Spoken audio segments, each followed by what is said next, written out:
Welcome everyone. As we are discussing about chemical properties of acids and bases, in that last time we discussed about neutralization reaction, which means the reaction between acid and base, and the products which will form are salts and water. Today we will discuss about reaction of metallic oxides with acids. Now in this topic we will be able to know the product, and after knowing the product we will also be able to understand the nature of metallic oxides. So this topic is very important. Take a small amount of copper oxide in a beaker and add dilute hydrochloric acid slowly while stirring. Note the color of the solution. What has happened to the copper oxide? If you remember last time in last chapter, in the topic of redox reaction we discussed about copper oxide. The color of copper oxide is black. So here what you have to do, for metallic oxide you have to take copper oxide, and for acid here you are taking hydrochloric acid, dilute hydrochloric acid. When you are mixing these two things in a beaker and you are stirring it slowly, then a reaction between the two it will take place.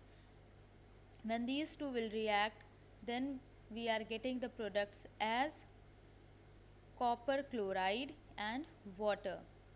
Now the color of copper chloride is blue green. So here the second point is saying note the color of the solution. Previously you have taken black color copper oxide and dilute hydrochloric acid, which is colorless. When these two are reacting, then you are finding the color of the solution to be blue green. What has happened to the copper oxide, which is showing that copper oxide it has reacted with dilute hydrochloric acid.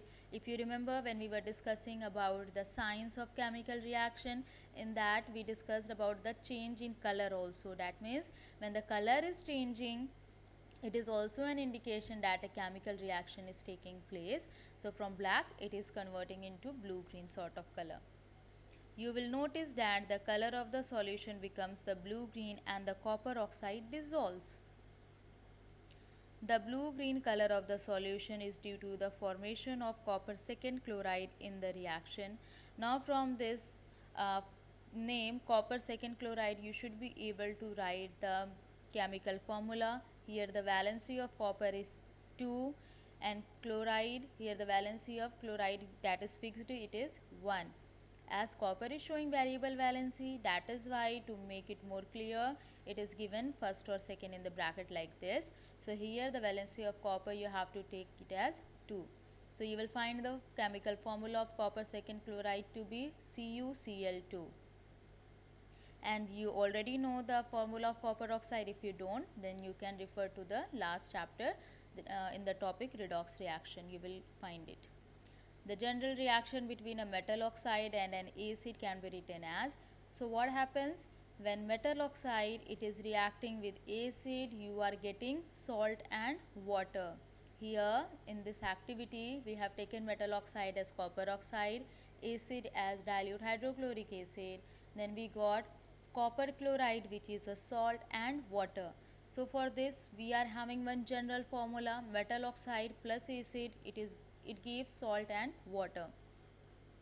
Now to understand the nature of metal oxide, you only have to compare this general formula with the general formula in neutralization reaction, which means when base reacts with acid, you are getting salt and water.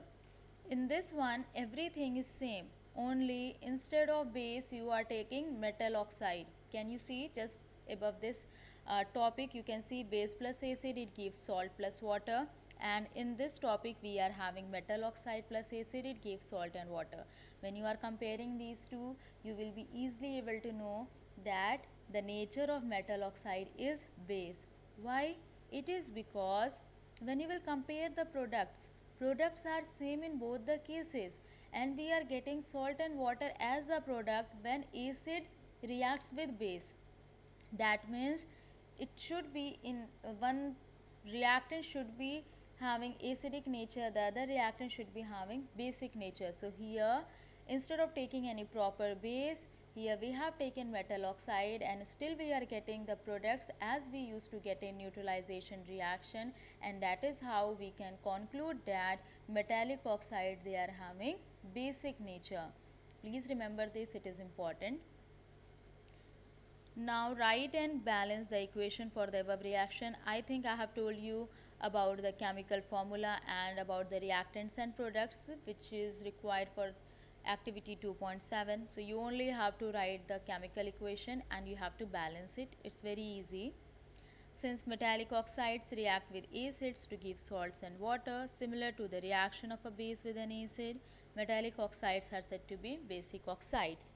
That means metallic oxides, they are basic in nature. Please underline this and do remember this. Our next topic is reaction of a non-metallic oxide with base.